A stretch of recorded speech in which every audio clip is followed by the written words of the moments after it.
Good morning. I'm Reverend Linda. I use she, her pronouns. Thank you so much, Paige and Andrew. A quick little mention, something I learned about that song. Linda Perry wrote and produced it. And she wasn't sure if Christina Aguilera would be a good person to sing it because she was so famous and so beautiful. How could she really relate to that feeling? And at the top of the recording, if you listen to the recording, you can hear Christina say, "Don't look at me." And the story goes, I watched a video with Linda Perry talking about it, that in the recording session, and I think it was like a first take, Christina had brought a friend. And at the beginning, she said to her friend, "Don't look at me." And Linda Perry realized in that moment that in spite of her fame, in spite of her beauty, that she still had the same insecurities, the same not enough, those same fears. And so she chose to leave that in the song. It's at the top of the song. And I love that. And we all have those parts of ourselves, right? To say I'm not enough, or the parts that we reject or hide. So that song is for each of us and for all of us. I am beautiful no matter what they say. And that's so appropriate for this month as we are exploring the importance of recognizing and embracing all of our parts. So I'm very glad to be here with you today. I'm so grateful for you all showing up on this holiday weekend. And I just want to acknowledge, this 4th of July as the 250th anniversary of a nation founded on a big idea that all are created equal. And now we know that even when those words were written, they excluded more people than they included. But they were aspirational. The words held a vision for something greater. And in New Thought, we would say freedom begins within. And yes, of course, political freedom matters enormously. And true liberty also requires freedom from the beliefs that limit us, from the parts of ourselves that are still living in an old story. So change doesn't begin out there, it begins right here within us. And Prentice Hemphill, in our July book, What It Takes to Heal, echoes this idea that it begins here within us. And as you know, this is our July theme, Whole No Matter What, and this is CSL talk title, No Bad Parts. So the question we're sitting with today is, what would life look like if you honored and loved all of the parts of yourself, even the ones you don't like? And I want to preface this with acknowledging that this talk has a lot of psychological content. And I fully believe that psychological growth and spiritual growth need to live side by side. If you try to grow spiritually without the psychological growth work, it's a bypass. And if you try to grow psychologically without spiritual growth work, you still find yourself missing that place where the divine is wanting to be connected or to have you remember your connection with the divine. So the question today is, what would it look like if you honored and loved all of your parts, even the ones you don't like? And I always like to bring science of mind in, since that is our foundational teaching. And Ernest Holmes said, "Our word does not restore wholeness, it reveals it." So our word does not restore wholeness, it reveals it. So when we are praying and affirming, we're not making it whole, it is already whole, and we're doing the treatment to our mind to remember the wholeness that's already there. And that's the whole talk, really. We don't have to earn our wholeness or to create it. We're here to uncover what was always there. So we sometimes move through life feeling like wholeness is something that we're moving toward, something we'll have once we've done enough work, fixed enough things, healed enough wounds, as if our wholeness were out there somewhere not quite finished. And what if the parts of you that you're trying to fix or heal are not obstacles to your wholeness, but evidence of your wholeness? You're hearing this another way. You've heard this, especially the last few months, with Mark Nepo, what's in the way is the way. And we hear, everything is for your awakening. Pema Chodron and many teachers say similar things. And it all comes down to love. I think in last month's talk or theme, we had the love ethic is what one of the concepts was, having a love ethic, using love as a verb and an action, right? So another thing, as sort of a preface, I want to normalize the idea of having parts. It's not a sign that there's something wrong with you. It's just the human condition. A simple example, if you're considering something new and one part of you is like, yeah, let's do it. And the other part is like, oh no, slow down. You don't know what you're doing. And then other part's assessing the damages the last time you jumped into something, right? That's what we're talking about, the parts of us, right? The voices. It's just being human. And I'm emphasizing the importance of recognizing these parts, honoring these parts, so that we can be our most authentic expression. That's one of the statements in our mission statement, one of the sentences, to be our authentic selves. So that talk title, No Bad Parts, comes from Richard Schwartz's book about the therapeutic model of internal family systems. I'm sure there's a few of you in the room who are familiar with internal family systems, or IFS. I had a few sessions in internal family systems myself and learned about the firefighter, the manager, the sort of categorical IFS names for parts. My personal understanding or relationship of working with parts comes through the lens of hypnotherapy, more general spiritual psychology, and the inner child healing. Parts show up organically. Sometimes there's just a part, a 5-year-old version of you who learned something on a particular day and never got the message that the danger had passed. But the core idea is the same. Every internal part and the outward personas developed for a reason. And none of them are bad. Letting them run unchecked may contribute to our suffering, but they are not bad in and of themselves. We're talking about a sort of a phenomenon where something in us took shape, a coping strategy was formed to handle a moment that we didn't have other resources for. And it's still there, still doing what it learned to do, often long after it needs to. And we know some traumatic experiences are much more egregious than others.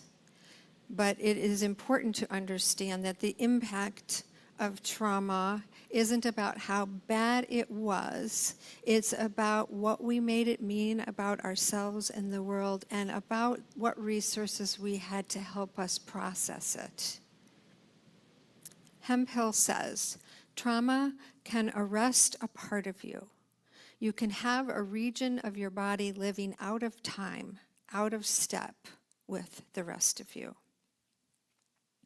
So in other words, a part of you can get stuck in a moment from the past and never get the memo that things have changed.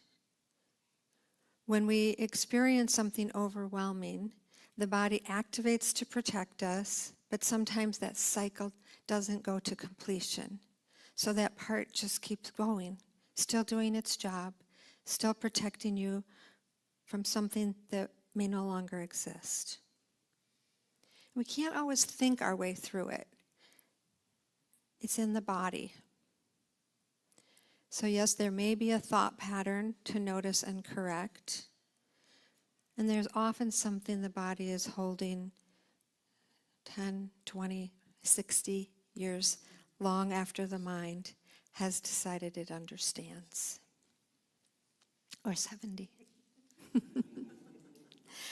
So if every part and persona developed as a coping strategy, essentially to protect us, then why is there an issue?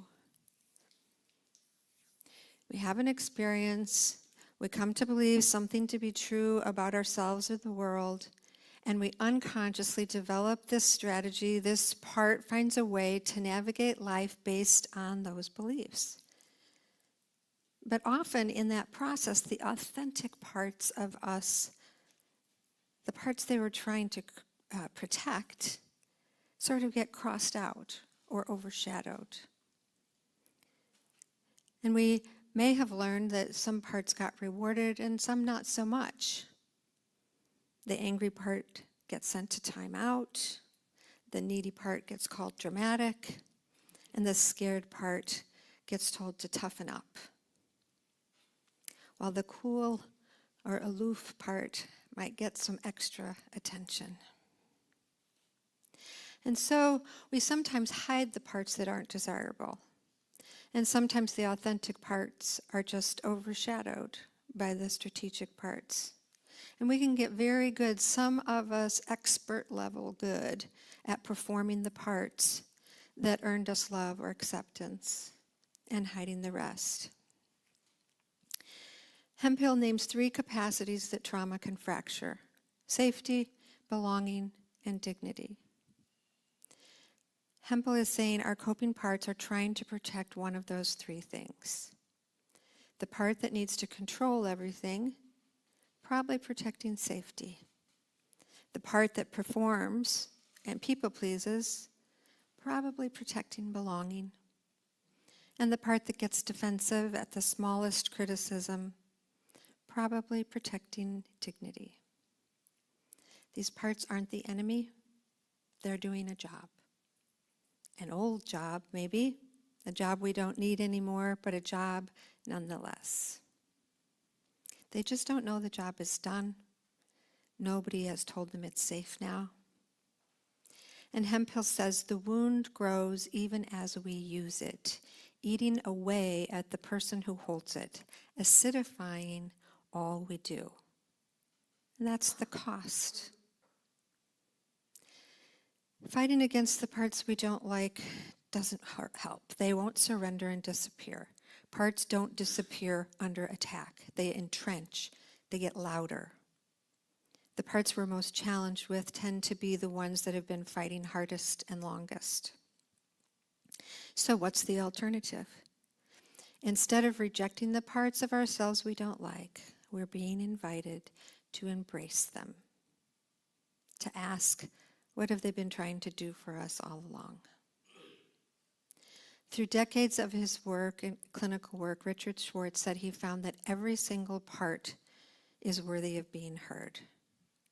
So this requires a shift from fighting to listening. This is one of my favorite areas of work with clients, helping people befriend all the parts of themselves, to hear the messages. Hemphill reminds us that the parts we haven't honored in ourselves don't stay contained inside us. They leak into our relationships, into our leadership, and how we treat each other. So this work matters beyond ourselves. In addition to being a therapist, Hemphill has spent years in racial and social justice movements. And they would say healing the self and healing the world are not 2 separate tracks. You've heard it said before, the work of the individual impacts the collective. Hemphill calls the people doing this work transitional characters. We're in the transition from what was to what is or what will be. So we're transitional characters, those who feel stirred by what's going on in the world and want to make a difference. And transitional characters understand that the change has to begin inside. That's you. That's us. We are transitional characters. So this isn't just about healing individually. It's about building something together, revealing wholeness together. And that's where this month is headed, from this personal application into the collective. And it always starts with ourselves. And there's a simple practice, I'm sure many of you have heard it before. I know it as the 4 A's. I learned this version in Conscious Leadership Group as a way to work with parts or with personas, parts being the different voices in your mind and personas being the outer mask. And the 4 A's in the context of conscious leadership, I think they took a different model and modified it. It's a technique used to move through some of these emotions and feelings without trying to fight or suppress them. So it goes something like this. Acknowledge, you notice what's here. In my case, that might be the part of me that needs approval. Allow, we open space for it. Let it be there. Don't rush to fix it or change it. Accept. Can you accept that part showed up for a reason? And appreciate. Get curious. It's trying to teach you something, to protect you. What's the learning? What has the part been trying to do for you? And I learned this with an analogy of imagining your part in the context of being in a room. So the first step is I notice that it's there. So I notice that part of me that needs approval. Okay, I acknowledge it's there. And the allowing is to see if you can let the part be in the room with you. Either a yes or a no. Can I let the part be there? If I can, then can I invite it in? Can I let the part be up close? Can I be with it? Can I accept it? And then moving to appreciate, even inviting it to sit next to you, or if it needs to, even sit on your lap, asking the part what it needs. And this practice can help soften the inner struggle rather than avoiding or resisting, because we know what we resist persists. And this is the shift from get rid of it to get curious about it. And this is why developing self-awareness is always the first step, because you can't shift that of which you're not aware. If you don't even notice this part of you is activated, you can't go to the 4 A's, right? But you can imagine that the acknowledging it and allowing it may be somewhat more doable, and that accepting can get harder. And appreciate can be kind of next level when you're in the middle of an activated part, a part that still feels threatened. Because in a survival state, we're asking a primary question of like, am I safe? And in that state, we tend to defend and close off. It's not a character flaw. It's biology doing what it evolved to do. You can't always think your way into this. You can't think your way into shifting into the part of the brain that's capable of curiosity, of asking what I can learn from this. Sometimes the body needs to move the energy before the mind can get there. And there's a somatic practice that supports moving from activated response to embodied presence. There are many somatic practices. I'm just sharing one that I work with. So you have the ability to notice when you're activated or triggered. And the work is to check in with yourself. When you feel this activation or this triggering, notice the emotion. Notice the physical sensation, where is it in your body, and then to express it so that it can move through body movement, through nonverbal sound, like, "Bleh." I've shared many times about the part of me that needs to do a good job. I've been working with this for a long time. The part that learned sometime very early that being good and performing well, managing how I was seen, was how love worked. If I did it right, I'd be loved. If I didn't, maybe not. And I had an experience during a training where I was one of the facilitators in a group practice. So I'm modeling this practice of moving emotion through nonverbal sound and body movement, which can feel a little awkward at first, especially in a room full of people, and especially for someone prone to image management. But I let myself stay with it, and at some point I dropped into something I was not expecting. I was on the ground with full primordial sounds coming out of my mouth. Something old, something stored was moving through my body out. And there were two things happening at once. I was releasing this memory that had been living in my body for who knows how long, and at the same time, also healing the part of me that needs to manage how I'm seen. The part of me that needs to do a good job.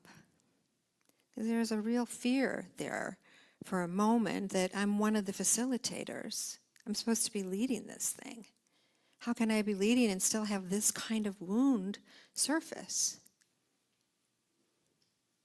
And it's not in spite of the wound that I can hold this work. It's because of it. That wound isn't disqualifying. It's often the thing that makes you trustworthy. It's sometimes what makes you relatable. As long as it's not running you. When you get to know your parts, when you accept and appreciate them, they begin to relax a little, to trust that you can handle it now. And I hope there's something in that for you. I've done so much work with this part over the years that I don't experience it as a belief I'm holding anymore. I recognize it by what I feel in my body. The gripping, they're tightening, and there's a swirling and an adrenaline surge that goes down my arms. And I know, it's like an old alarm going off in my body. This is the practice. When you're activated or triggered, notice the emotion, notice the physical sensation, express it so it can move. And it can move you from dissociation and reaction into embodied presence. And you don't have to do this with an audience. You don't have to do it perfectly, but I invite you to see this week, if you're willing, to let your body speak and move and release what's no longer needed. This and the 4 A's, when you get to genuine appreciation of the part, appreciation for the buffering you from the kind of pain that you didn't have the resources to handle. It was doing its job. It still thinks that's its job.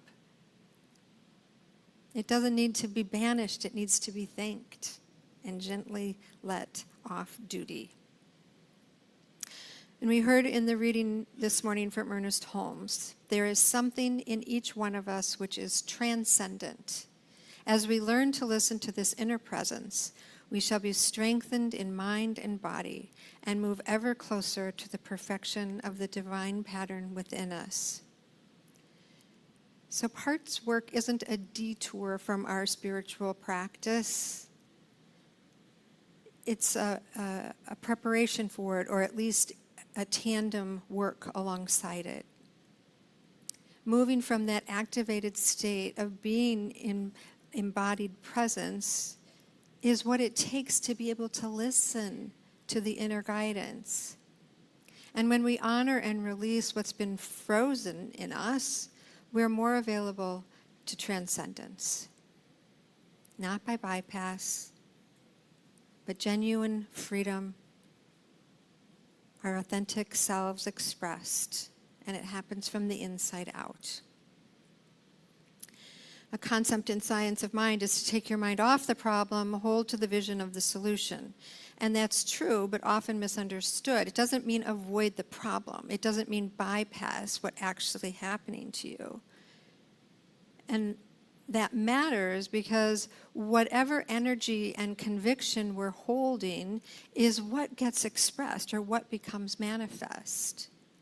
If there's a part of us still living in fear, still bracing, still managing, and we just paper over it with affirmations, we're not actually changing our demonstration.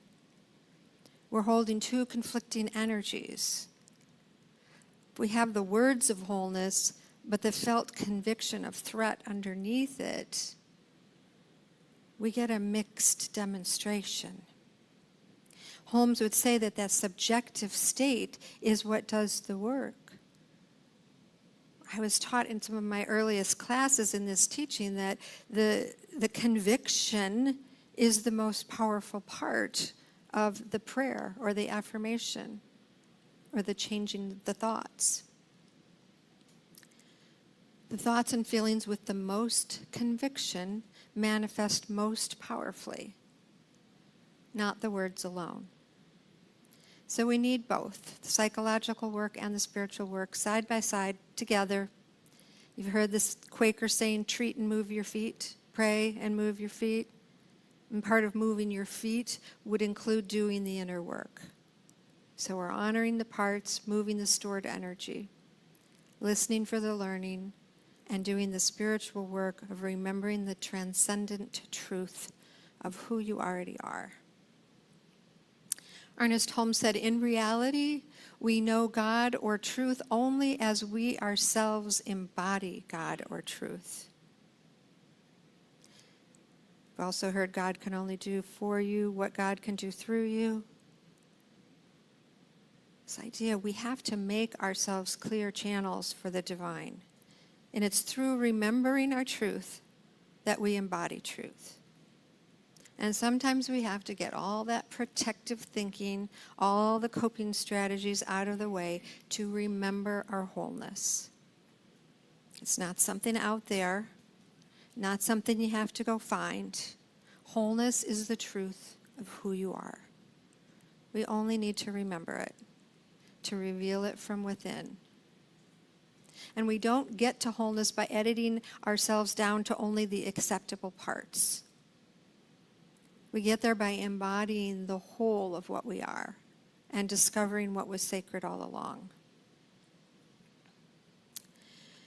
In a session with my mentor, Reverend Dr. Kathy Hearn, I was asking once, this was a while ago, how to be with what felt like injustice for someone I love. And she simply offered, trust that wholeness is working itself out through him or through this experience. That helps me looking out at a world that seems chaotic, that seems to not make any sense. Trust that wholeness is working itself out through this experience. And I think the same is true for our inner work.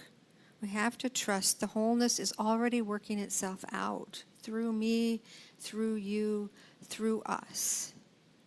So trust is the big practice, really.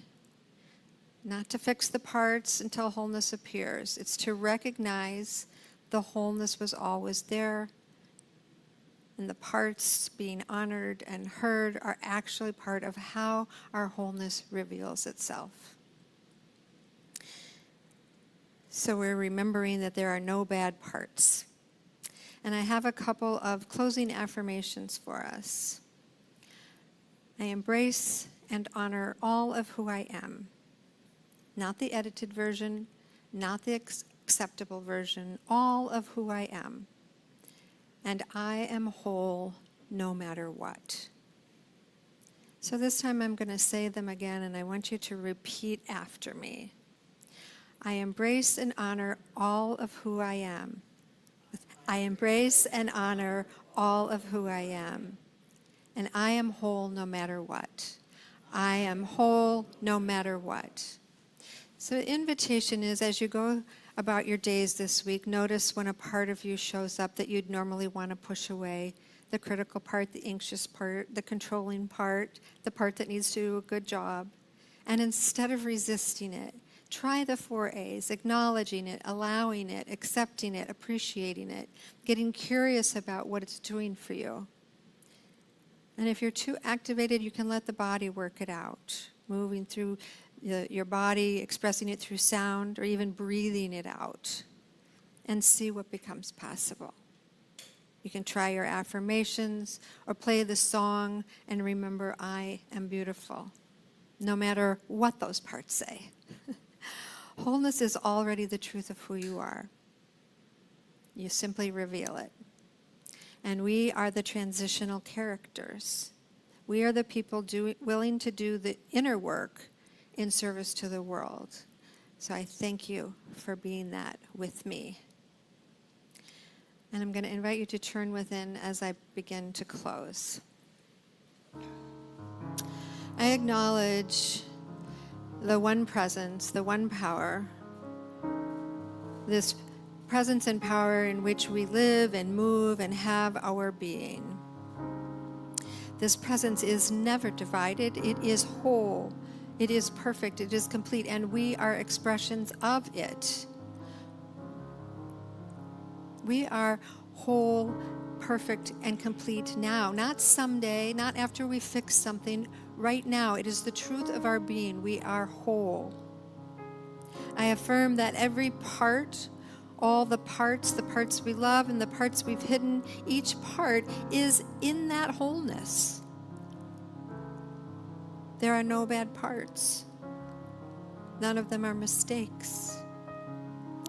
And I dissolve any belief in the need to banish or fix or change any parts. I trust wholeness is working itself out. I trust wholeness is working itself out.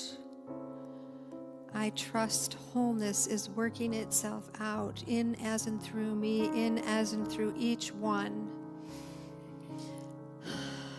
I claim safety. I claim belonging. I claim dignity.